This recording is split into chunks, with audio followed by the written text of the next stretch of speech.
Hello everyone, I'm Satyajit and welcome back to my channel. You're watching the Python course playlist and today's video is on one of the important libraries in data analysis that's going to be Pandas.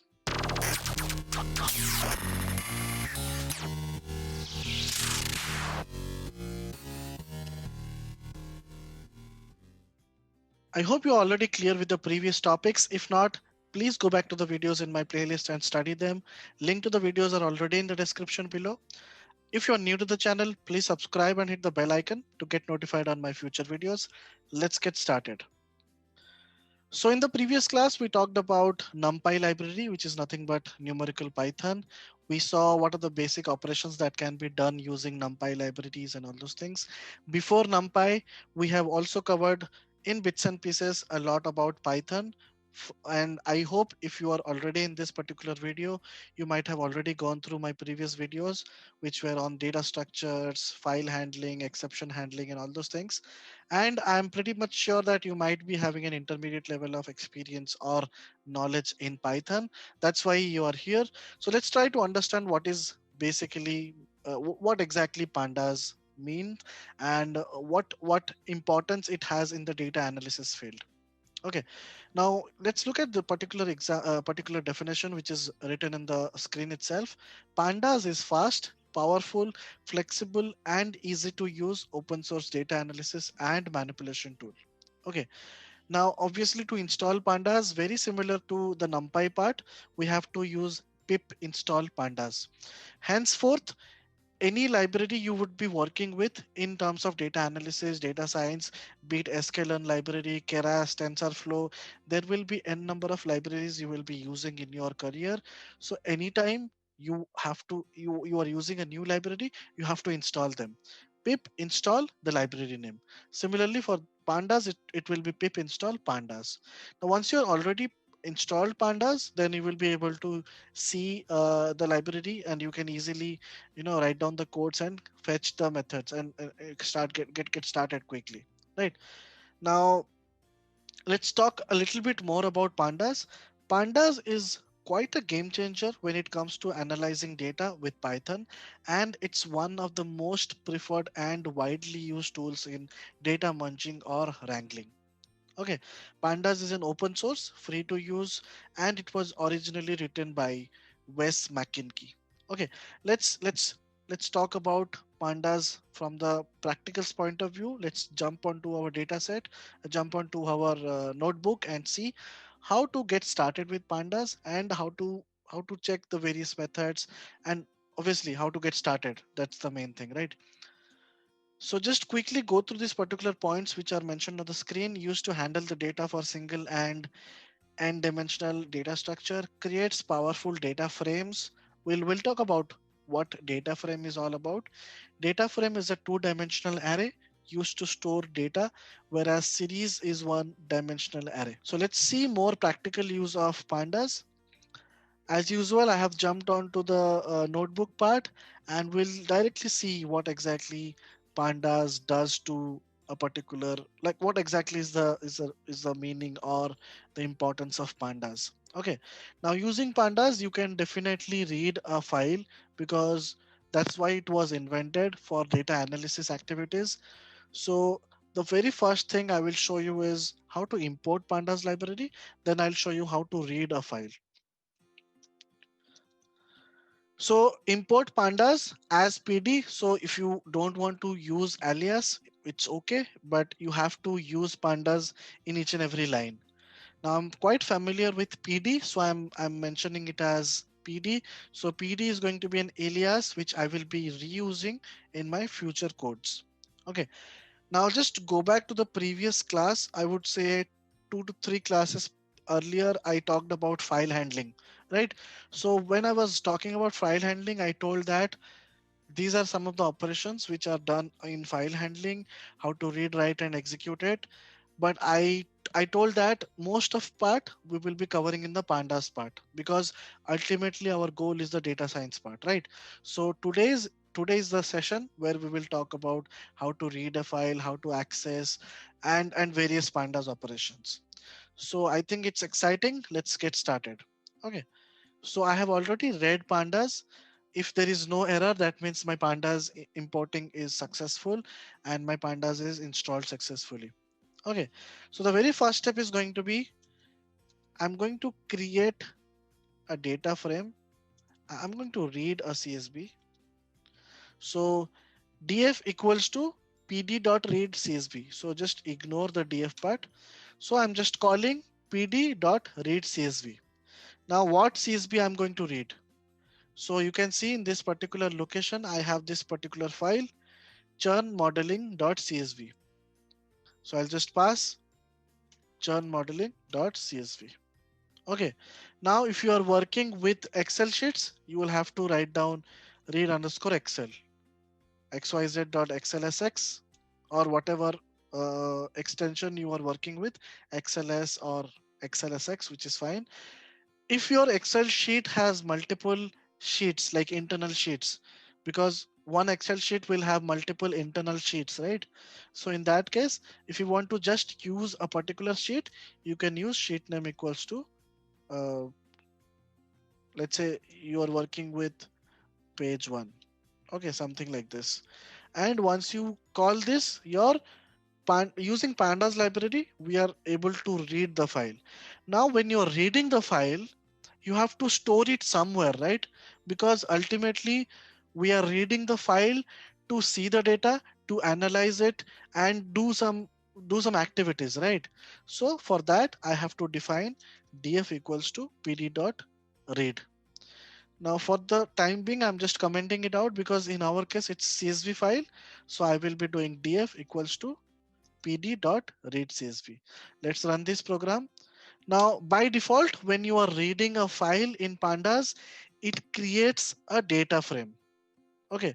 Data frame, what is data frame? We already talked about data frame, right? Data frame is nothing but it's a two-dimensional array used to store data. So let's see. Now I'll just randomly print df. Okay, this is how my data looks like. I have row number, customer ID, surname, credit score, geography, gender, age, tenure, balance. Now I just want to, because I have printed df, that's the reason it is printing me everything, right? Now obviously going through everything will be impossible. So there are 10,000 rows. You can see a lot of rows are being skipped here. Okay. Now in order to quickly have a glance on your data frame, what you can do is you can use dot head, and when you're passing 5, that means I want the top 5 records. Okay. Now if you are, let me just write it down here so that, okay. So dot head 5 gives you an idea about the top 5 rows. So using dot head, mostly we see, okay, these are the column names, because there are certain scenarios where you might be having an access to your Excel sheet, but your Excel sheet might be very large or something like that. So when you're reading it, to make sure what is being read, how many columns do we have and all those things, a quick glance, you can go for dot head, or else you can also go for dot tail. Now obviously how many records you want to show, that's up to you. It can be 5, it can be 10, it can be 6, but by default if you are not using anything, it will also give you 5 records. Similarly with tail also, if you don't provide anything, it will give you the last 5 records. Okay, so I have a general practice, that's the reason I am mentioning 5. Now what else? So let's try to see the basic commands, and then we will see some of the intermediate level of commands. And obviously covering each and every method under pandas would be nearly impossible, but I will try to cover as much as possible. Okay. Now there is a method called as describe. Okay. Let's try to use it and see.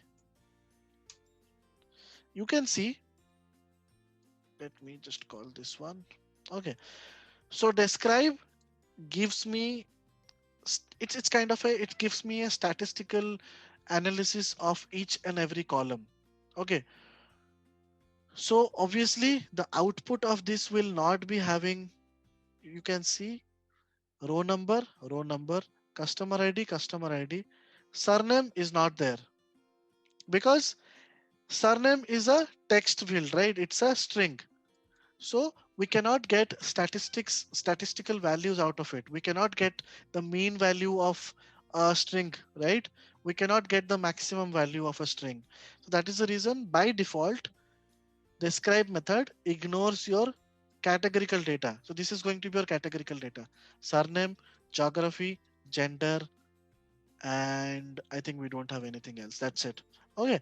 So apart from that, it has taken everything into consideration, and it gives you a very rough idea. Okay, what is the mean of row number? This. What is the standard deviation? This. What is minimum? This. What is this? Right.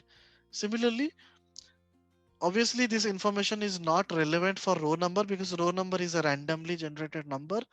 Now, if you just want to do a quick analysis on tenure is something which is like how old a customer is in the system. Let's say I have data for 2020 and a customer has joined Vodafone in 2015. That means in Vodafone in 2020, this customer is 5 years old, right? So that's basically your tenure.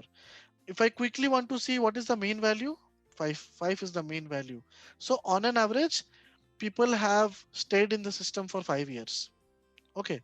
What is the minimum value? 0. What is the maximum value? 10. Okay, 10 years is the maximum value. Similarly, in age, you can see the mean is 38 years of old. The maximum is 92 years. The minimum is 18 years. Okay, because we don't have any data under 18. So describe gives you a very good glance on it gives you a very good idea about your statistical outputs, statistical values, you can say. Apart from that, there is a method called as columns. Sorry. Now, columns will give you an idea what are the various column names. This, and this. Right. Now, if you want to do a transpose, you can call your dot T. Transpose is nothing but your row becomes columns and your column becomes rows. Now, if you ask me what is the utility of transpose, so there can be some utilities, but yeah, explaining right now would be very tough for me. So stay tuned. In maybe when we jump into the advanced classes on machine learning and all those things, maybe I'll give you a scenario where we can use transpose. But at the moment, I don't have any examples. Okay. So if you want to convert your rows into columns and columns into rows, you can use the dot T method, which is a dot transpose method. Now let's say I have a value called as age. Now I want to sort the age value. So what I can do is df dot sort values and I can pass age. You can see this is the output. So the lowest value is 18 and the highest value is 92. So we have two customers with 92 age. Okay. So this is how you have to sort your values.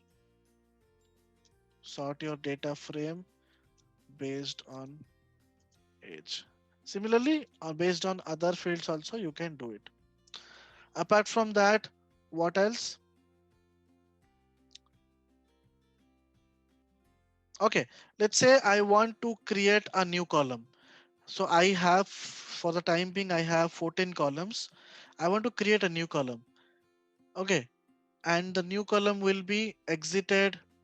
It doesn't make any sense, but okay, let me do it this way: balance plus 10,000. So df of new balance equals to df of balance plus 1000. Df dot head. You can see now we have an extra column which is new balance. So new balance is nothing but balance plus 1000. For the time being, it doesn't make any sense, but I just wanted to tell you how to create a new column out of another column. Okay. Or else randomly, if you want to create a new column, random column equals to good day for the time being. And I'll make it, you can see there is a new column which is good day. Now later on you can update it, like, okay, if age is greater than 50, update it to bad day or something like that. All these kind of operations are quite possible. So after this, what are the basic pandas commands? Now let's say I want to select the top few rows, let's say top two rows. I just want top two rows. Very similar to our list operations, 0 colon 2 will give me the top two rows. Now before submitting this file to you all, I will do the necessary changes. Find the first two rows. Okay. Now what else? Apart from that, let's say I want to see the data for customers with age more than 50. Okay. So what we can do is df of df dot age greater than 50. Now this will print me the customers, that the data, the entire data frame only for those customers whose age is more than 50. Let me print it out. You can see how many records. 1261 records. Initially, how many records we had? We had almost 10,000 records. Okay, so you can get an idea. Okay, out of 10,000 records, there are almost 12%, I would say 12% of the people are having age more than 50. Now, let's say you want to capture this data so that you can use it in future. So to capture this data, what you can do is you can assign this particular output to a new data frame. So the new data frame will be new. You can give any name, new df age greater 50 equals to this. Now if I just use this dot head 5, it gives me an output, right? Okay, now what else? What else? Apart from that, yeah, the basic operations. I just forgot one of the basic operations. Let me go back here after tail. Let me open it and write down df.info. This is going to be very important method, which we by default use it in the very beginning itself when we read the data frame. Now this gives an idea about how many null values do we have. Okay. Now, for example, I have some null values. It will show me that, let's say, row number has two null values. In that case, it will show me 9998 non-null values. That means you get an idea. Okay, row number, two row numbers are having null values. Now, how to solve null value issues? I hope you're clear with the information thing, right? Information gives you an information. The info method gives you an information about the data frame, like how many columns, how many rows, within the rows, within the columns, how many non-null values do we have, and all those things. Now, let's say we have some null values. Now, what you can do is how to fill null values.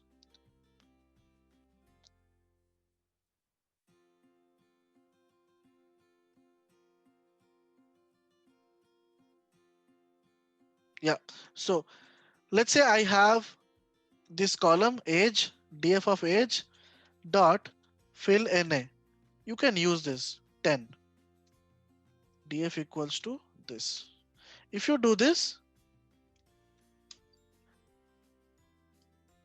my bad, I did a mistake. Let me run this again.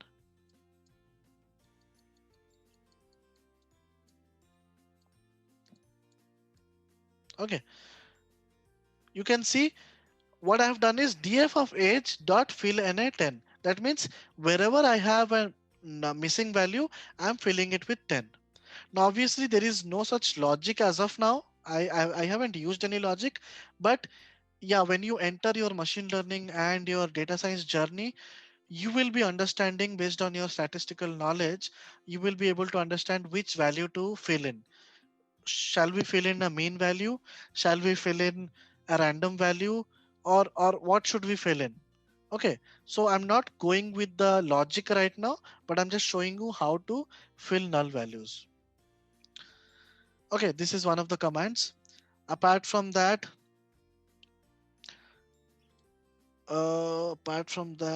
okay, let's do this thing. Let's say I want to drop. Okay, I'm just considering this data frame right now. New df age greater than 50. From here, I want to drop a row number. Okay, now I know that row number is useless, right? So what I can do is this equals to this drop column num row number, and I have to also provide access. That means, are we just going to remove the rows or just the column or something like that, right? If you want to capture this in a new data frame, you don't want to change your existing data frame, you can do it. Now I will just print it out. You can see row number is gone, and you can see the original data frame from which we used, it still has row number, right? Because what we did is here, new data frame equals to old data frame dot drop row number.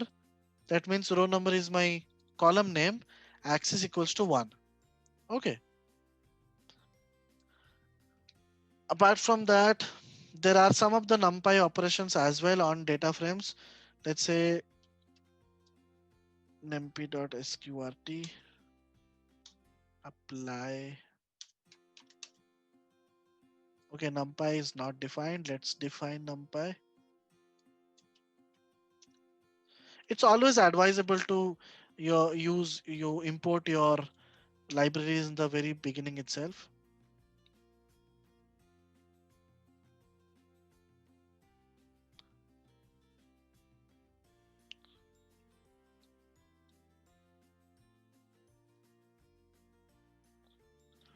df.apply.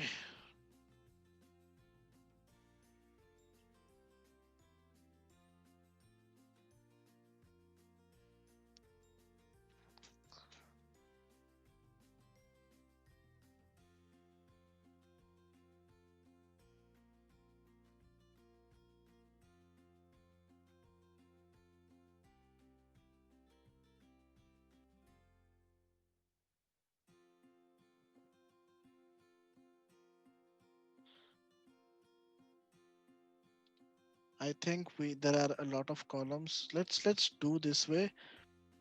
Let us use a particular column. Let's say balance.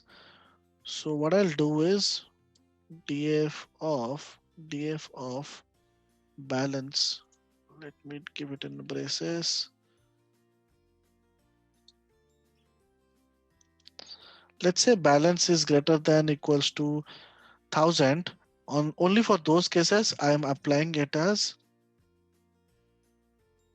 np.min or np.square root. Okay. Value error cannot convert string to float.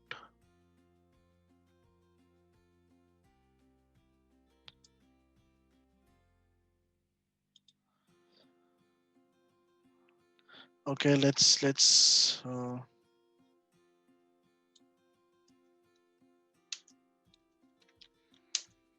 okay. So you can see the only reason why it was failing because it was failing because our data frame also had some categorical values, and dot apply was being applied on the entire data frame, right?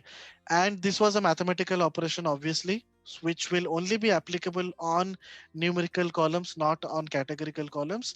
So that was the reason it was not able to apply it. Okay, so this operation is possible if you want to do sum, if you want to do a square root, sqrt. Okay, all these things are possible. Apart from that, what all things can we cover? There is something called as drop na also. df of age drop na. That means it will drop all the columns having null values. Drops all the columns, all the null values in age column. Okay. Now if you just use on top of a data frame, maybe here you can use, it will drop all the null values in all the columns. Okay, so these are some of the basic operations in pandas data in the pandas library. Obviously, it will be very difficult for me to cover each one of them, but for the time being, I think this much is more than enough. Now let's quickly jump on to some of the concatenation operations, because in real life we might have to combine data frames and do some kind of activities, do merging and all those things, because we don't work on a single data sheet, right? So there can be scenarios where we are working with multiple data sets, or let's say there is some utility I want to combine my data frames and all those things. So the logic is going to be same. Uh, that was the reason why we usually say that SQL is very important for data science. If you understand SQL, then only you will be able to apply those logics in data science. Okay, so you can look at this particular screen, particular slide right now. Combining data frames, there are two different operations. One is merge and one is concat. Merge is nothing but it's your joins. In SQL, the way we were doing joins, inner join, outer join, left join, right join, you can see inner join is nothing but it's a natural join. Like if my table one, if my data frame one, or I would say table one has 10 records, table two has 10 records, and they have three records in common, your output of inner join will be three records, right? So outer join is nothing but it will cover the entire, it's a full outer join. It's a entire data will be shown. Left is nothing but all the records from left and the matching records from right. Similarly, the very opposite would be the right join. Okay, I think we are very much clear about the joins part, as we already know SQL. If you haven't, if you are not having knowledge on SQL, maybe you can go back to my one of my playlists where I have already covered SQL in depth, and you can go through that and understand the basics of SQL. Then come back to this particular part. So this is how we use our merge operation. Merge of left df, right df, that means left table, right table, on. On means what is the common column. Only if you have a common column, then we will be able to join it, right? On customer ID, how, inner. The logic is going to be same. If you are doing outer join, just convert how to outer. If you're doing left join, convert how to left, and so on.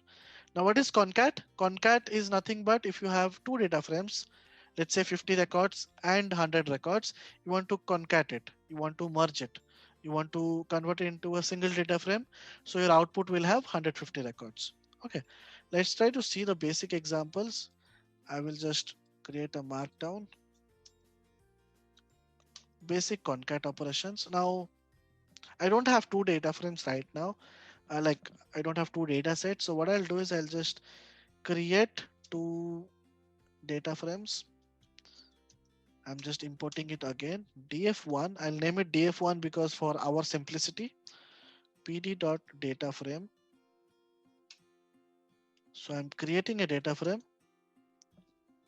So this is just for our knowledge, because we don't have to learn how to create a data frame and all those things, because ultimately we will be using files, and it will always be read underscore csv or read underscore excel.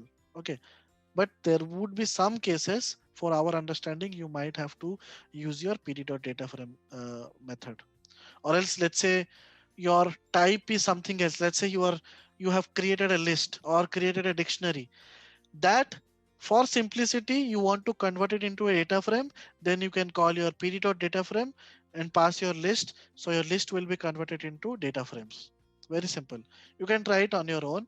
If you have any doubts, you can leave a comment below. I will definitely follow up and explain you how to fix that issue. A2, A3, A4. Let's keep it A3 itself. TF2. Sorry.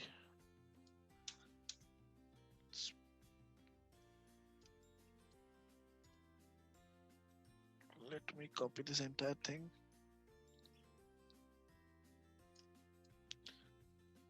Sorry. not properly visible for me. Okay, I will just change it B, C, and D. B, B.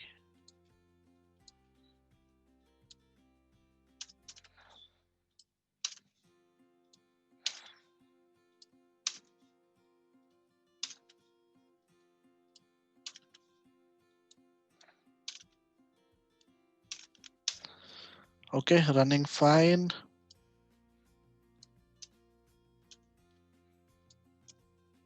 Okay, so this is how I've created my first data frame. And also I can pass the index, but yeah, it's up to us. Maybe let's pass the index also. Index equals to 0, 1, 2, 3. Okay, let me run it.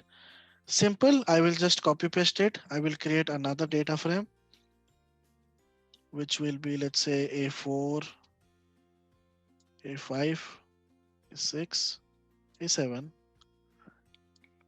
4, 4, 5, 5.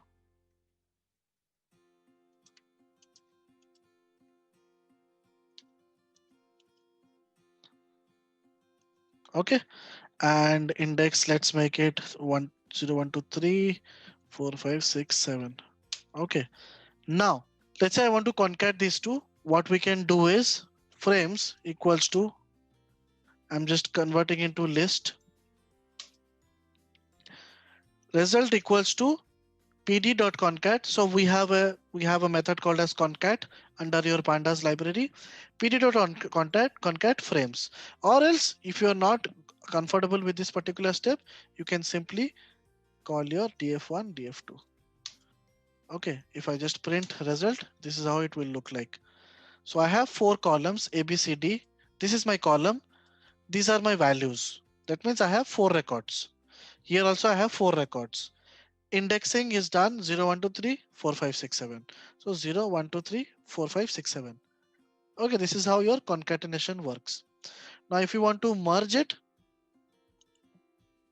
merge, what you can do is, let's say, I'll just give a small example again.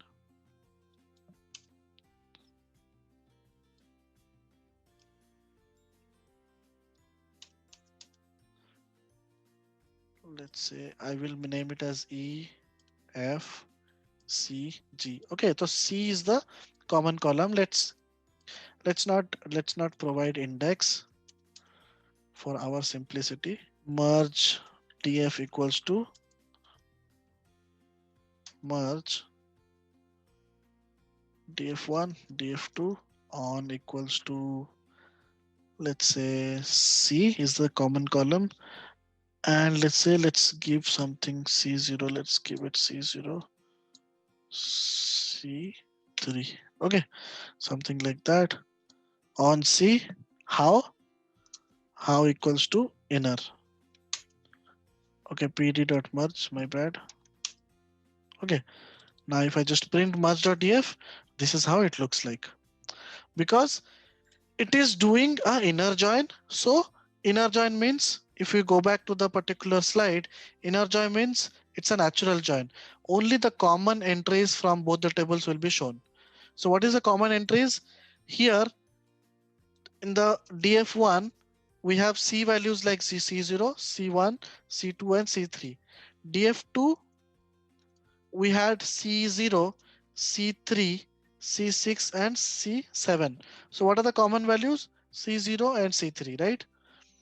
So C0, A0, B0, C0, D0 is coming. A0, B0, C0, D0. And C3, A3, B3, C3, right? A3, B3, C3. Okay, so this is how your merge works. Similarly, you can also try it out for other operations like outer, left, right, and all those things. And get your hands dirty on pandas. I would recommend you to just, maybe I'll just pass on this particular data set to you all, churn prediction data set, where you can just simply run and you can do your R&D, and that's where you learn, right? Because when you give yourself time in the practicals, in your practice, definitely there has to be, like, you get your rewards back, right? The more you practice, the more uh, sharpened you will be, right? So that's it for today's video. I'll keep it very simple, and if you have gone through this particular video very carefully, I am 100% sure that you will have at least an intermediate level of understanding on pandas. But as I told, pandas is a deep sea. It's an ocean, so there are a lot of concepts in under pandas, and we will be using it live. So when we jump into the data science part, things get more complex. So don't worry about it.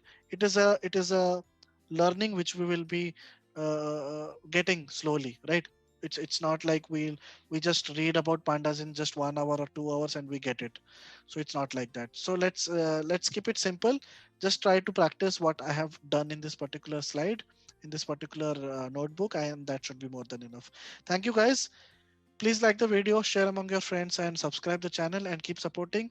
Next video will be on matplotlib, and stay tuned. Thank you.